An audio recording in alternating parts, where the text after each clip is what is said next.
우리가 흔히들 알고 있고 쓰고 있지만 무엇인지 명확하게 설명하기 애매했던 용어들의 정의와 정리, 엣지를 써야 하는 근본적인 이유, 배우는 사람의 입장에서 가장 필요한 동작에 대한 기준과 설명 등등이 포함되어 있습니다. 안녕하세요. 슬라롬 연구소입니다. 2년 만에 드디어 이렇게 공식적인 첫 영상으로 찾아뵙게 되었습니다. 오늘 제가 처음으로 다루어 볼 주제는 슬라롬 연구소를 만들게 된 계기와 이유입니다. 저는 대한민국에서 슬라롬 1세대라고 불리우는 시기에 슬라롬을 시작했습니다. 그 이전에 서양 국가에서 이 종목이 행해진 것을 전부 다 합쳐본다면 대략 30년 정도의 역사를 가진 스포츠 종목입니다. 누군가에겐 길 수도 혹은 짧을 수도 있는 기간입니다. 개인적으로는 스포츠에 있어서 30년의 역사라고 한다면 현재 올림픽에 등재되어 있는 다른 여타 종목들과 비교했을 때 턱없이 짧은 기간이라는 생각이 듭니다. 하지만 30년이라면 그 어떠한 종목이라도 충분한 발전을 할 수 있는 기간이라고도 생각합니다. 저는 한때 슬라롬에 대해 잘 알고 있다라고 생각했던 적이 있습니다. 하지만 슬라롬과 잠시 떨어져 있으면서 한 발짝 뒤에서 다시 생각해 보았을 때 제 생각이 완전히 틀렸다라는 것을 확실히 알 수 있었습니다. 그러면서 들었던 생각은 과연 내가 슬라롬에 대해 알고 있는 것이 어느 정도나 될까? 전체가 100이라고 보았을 때 그중 10% 정도는 될 수 있을까라는 의문이 생겼습니다.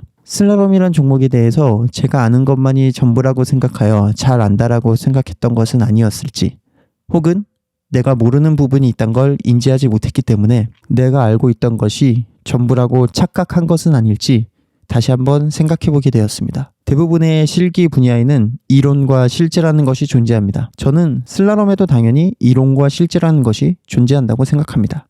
지난 30년 동안 슬라롬은 수많은 대회와 이벤트로 인해 비약적인 발전을 이어왔지만 그 모든 것이 대부분은 실제적인 부분에 한정되어 있었다고 생각합니다. 30년이라는 긴 기간에도 불구하고 아직까진 이론과 실제에서 이론에 대한 부분의 발전은 거의 0에 수렴하도록 행해져 왔고, 이대로 간다면 앞으로의 상황은 그 간극이 점점 더 벌어질 것으로 예상합니다. 제가 슬라롬에 대해 잘 안다라고 생각했던 이유도 어쩌면 실제만이 슬라롬의 전부라고 생각했기 때문일 것입니다. 슬라롬을 연습하고 대회를 나가던 시기만 해도 실제의 부분이 한창 발전 중이었던 상태였고 이렇다 할 이론이 존재하지도 않았습니다. 당시에는 대회 때마다 새로운 동작이나 기술이 계속해서 생산되던 시기였기 때문에 뒤처지지 않기 위해서라도 새로운 동작에 대한 연구나 연습이 대부분의 시간을 차지하였고, 슬라롬의 불모지였던 한국에서 대한민국 슬라롬 1세대였기 때문에 당연히 저를 케어해줄 코치나 선생님도 없었습니다. 상황이 이렇다 보니 당시 하고 있던 쉬운 동작들조차도 이렇다 할 이론을 만들어낼 생각을 하지 않았습니다.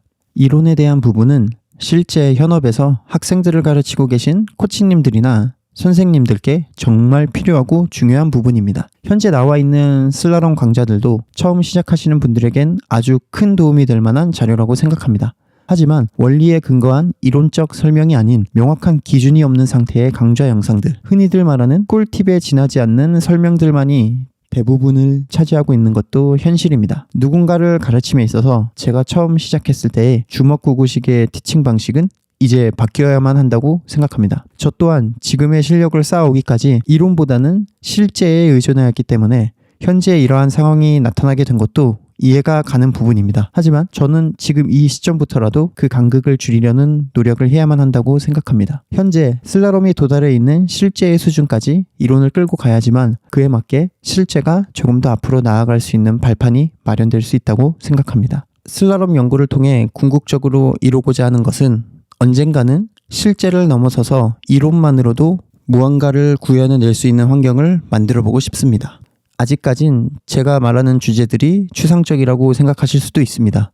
하지만 점점 더 이를 구체화시켜 나갈 계획입니다. 그것을 이루기 위해 사전에 넘어가야 할 관문들이 아직 너무나도 많이 남아있기에 조급하지 않게 하나씩 천천히 도전해 보려고 합니다. 제가 원하는 것을 이루기 위한 과정 중에는 이제 막 시작하시는 분들은 물론이고 코치나 선생님들이 개념적으로 잘 이해하실 수 있도록 돕기 위한 것도 포함되어 있습니다. 슬라롬을 배우기 위해 알아야 할 기본적인 원리를 개념적으로 이해하고 가르친다면 현재의 상황은 충분히 더 나은 방향으로 바뀔 수 있을 것이라고 생각합니다. 앞으로 제가 알려드리고 싶은 기본적인 개념들 중에는 우리가 흔히들 알고 있고 쓰고 있지만 무엇인지 명확하게 설명하기 애매했던 용어들의 정의와 정리, 엣지를 써야 하는 근본적인 이유, 배우는 사람의 입장에서 가장 필요한 동작에 대한 기준과 설명 등등이 포함되어 있습니다. 최대한 단순한 방법과 비유를 통해 저만의 연구 정보들을 여러분들과 함께 공유함으로써 슬랄롬 스케이터나 교육과 관련된 업종에 종사하시는 분들의 전체적인 이해 수준이 올라가게 된다면 종목의 발전에도 새로운 방향성을 제시해 줄 수 있지 않을까 생각합니다. 몇 달 전에 제가 자주 가는 길목의 로터리에서 이러한 일이 있었습니다. 로터리에 차가 많은 상황이었는데 저도 로터리에 진입하여 앞차들이 이동하기를 기다리고 있었습니다. 그렇게 가만히 기다리고 있었는데 마치 모든 차들이 주차를 한 것처럼 고요한 정적과 함께 10초 정도가 흘렀습니다. 그 10초 동안 주변을 지켜보니 거기에 있던 모든 차들이 저처럼 다들 앞차가 공간을 만들어주길 기다리고 있는 듯 보였습니다. 10초 정도 후 어디선가 들려오는 경적 소리에 마치 모두가 무엇이라도 깨달은 듯 바삐 비어있는 공간을 찾아 움직이기 시작했습니다. 아마 그 신호탄과 같은 경적 소리가 없었다면 그 자리에 있던 차들은 10초가 흐르든 20초가 흐르든 수동적으로 계속해서 그 자리에 정차해 있었을지도 모릅니다.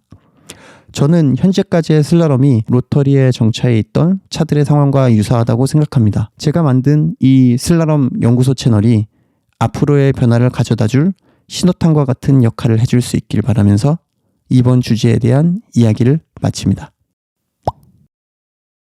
예정대로라면 저번 주에 업로드 되어야 할 영상이었지만 생각보다 콘텐츠 제작에 시간이 많이 소요되어 일주일 정도 늦어진 점 양해 부탁드립니다.